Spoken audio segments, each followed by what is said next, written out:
Michael Morton sat down with our Shannon Wolfson for a one-on-one interview. He talked about the reunion with his son, who was just 3 at the time of the murder, becoming a grandfather, and what's next in his new life. I'd started fixing dinner, and the sheriff and a few others showed up at the front door.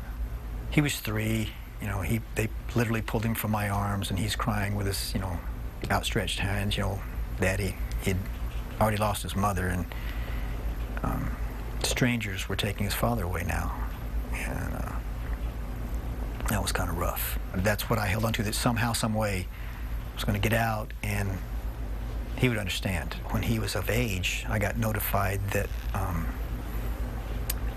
he was having his name legally changed and being adopted by my sister-in-law and her husband.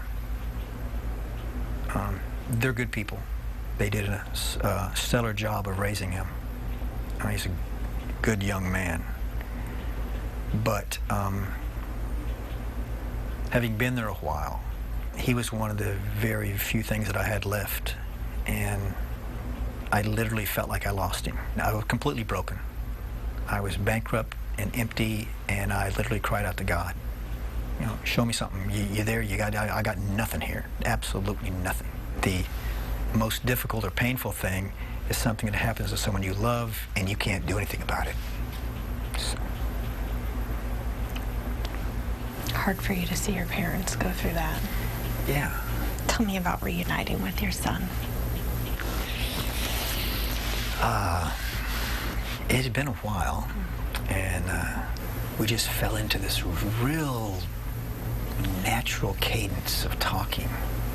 And we were talking about family and what had been going on.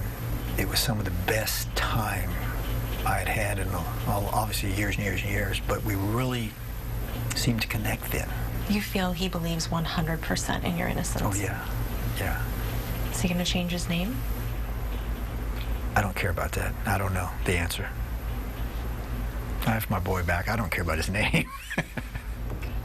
It was devastating to you when that happened, so it's interesting how it doesn't bother you now. Not in the least. That's one of the things that broke me, so do I really want to change that?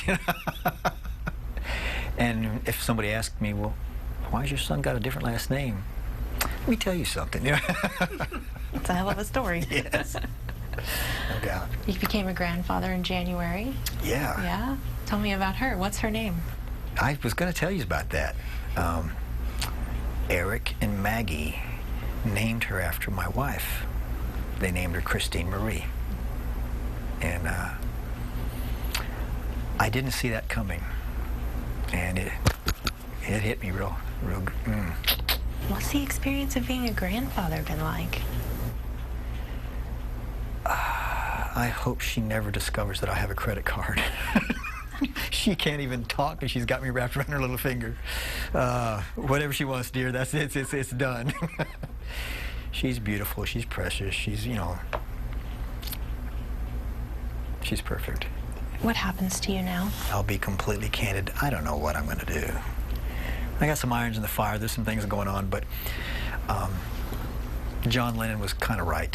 When he said something about life's what happens to you when you're making other plans. So I'm going to wait and see what doors open. Right now I'm looking for some real estate. I'm into that new realm of female companionship. This is different. It's not what happens to you. It's how you deal with it. That old trope. Well,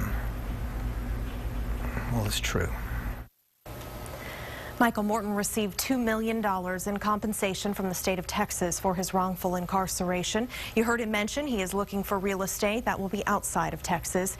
He is in a new relationship and says something else that was new for him when he got out of prison. She asked him out. He says he will crusade for prosecutor accountability in Texas. And we just learned today that the court of inquiry into Judge Ken Anderson's actions in the Morton case will be held later this year, supposed to start on September the 11th. Anderson has denied any wrongdoing in this case. He says he simply doesn't remember many of the details. Tomorrow, you will find our entire interview online at KXAN.com. Live in the studio, Shannon Wolfson, KXAN News.